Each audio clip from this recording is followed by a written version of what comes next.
আজকে চিকেন কোরমা বা রোস্ট কোনোটাই তৈরি করব না। আজকে তৈরি করব চিকেন মহারানি। এটা খেতে এতটাই মজার হয় যে তৈরি না করলে আপনি বুঝতেই পারবেন না। ভিডিওটি যদি শুরু করে থাকেন তাহলে একটি লাইক কমেন্টও শেয়ার করতে পারেন।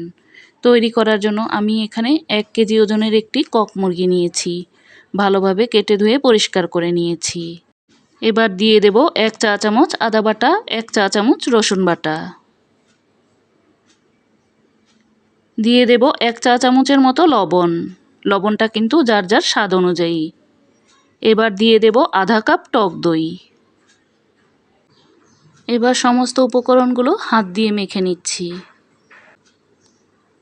সাথে কিন্তু একটু লেবুও দিতে হবে।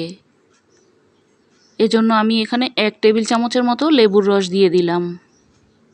লেবুর রসটা দেওয়ার পর আর একটু ভালোভাবে মেখে নিচ্ছি।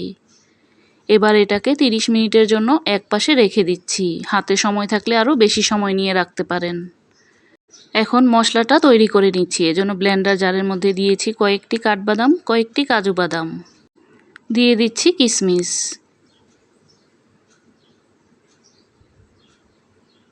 এবার দিয়ে দেব কাঁচামরিচ। ঝালটা কিন্তু যার যার পছন্দ অনুযায়ী নেবেন। যে যতটুকু ঝাল খেতে পছন্দ করেন ততটুকুই দিবেন। পেঁয়াজগুলোকে আমি এইরকম কিউব করে কেটে দিয়েছি।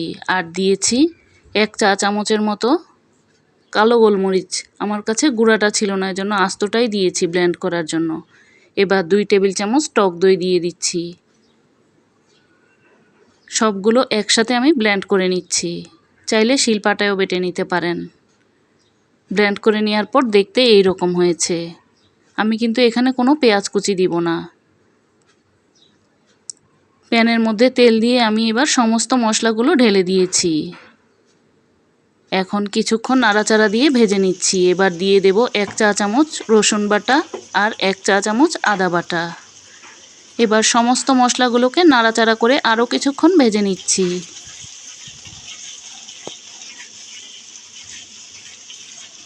মশলাগুলো কিছুক্ষণ ভেজে নেওয়া হয়ে গেলে এবার আমি ম্যারিনেট করে রাখা মাংসগুলোকে দিয়ে দেব। এবার মশলার সাথে নাড়াচাড়া দিয়ে খুব ভালোভাবে কষিয়ে নেব।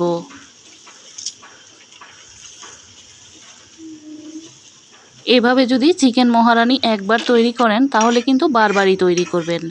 এবার আমি গুঁড়ো মশলাটা তৈরি করে নিচ্ছি। এজন্য দিয়েছি আধা চা চামচ আস্ত জিরা, আধা চা চামচ আস্ত ধনিয়া, আধা চা চামচ মৌরি, 4টি শুকনো মরিচ আর সামান্য একটু জয়ফল আর জয়ত্রী। সবগুলোকে ভেজে আমি ব্লেন্ড করে নিয়েছি।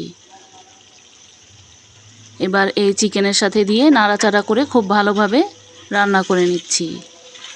ভাজা মশলাটা দেওয়ার কারণেই কিন্তু এর ফ্লেভারটা খুবই সুন্দর আসবে। এখন নাড়াচাড়া দিয়ে কিছুক্ষণ কষিয়ে নিচ্ছি। যখন উপরে এরকম তেলটা ছেড়ে আসবে তখন বুঝতে হবে কষানো হয়ে গিয়েছে। আমি দিয়ে দেব 4টি এলাচ আর 2 টুকরা দারচিনি।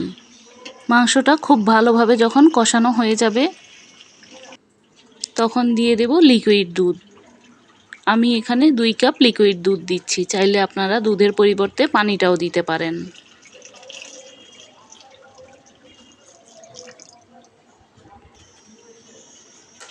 এবার নাড়াচাড়া দিয়ে মিশিয়ে কিছুক্ষণ রান্না করে নেব। ঝোলটা মোটামুটি গা মাখা না হওয়া পর্যন্ত রান্না করব। আর দিয়ে দেব সামান্য একটু লবণ, কারণ আমি কিন্তু এখানে মুরগিটা মাখানোর সময় লবণ দিয়েছিলাম, আর দিইনি। এবার আরও কিছুক্ষণ রান্না করে নেব।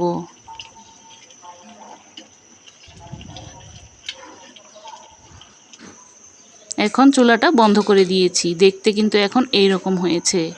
ঝোলটা কিন্তু যার যার পছন্দ অনুযায়ী রাখবেন। তৈরি হয়ে গেল চিকেন মহারানি। এটা পোলাওয়ের সাথে খেতে কিন্তু ভীষণ ভালো লাগে। এভাবে যদি বাড়িতে একবার সবাইকে তৈরি করে খাওয়ান তাহলে কিন্তু আবারও বলবে তৈরি করে খাওয়াতে। এটা এতটাই মজার হয় যে তৈরি না করলে বিশ্বাসই করতে পারবেন না। আজকের মতো এখানেই বিদায় নিচ্ছি। আবারও দেখা হবে নতুন কোনো রেসিপি নিয়ে।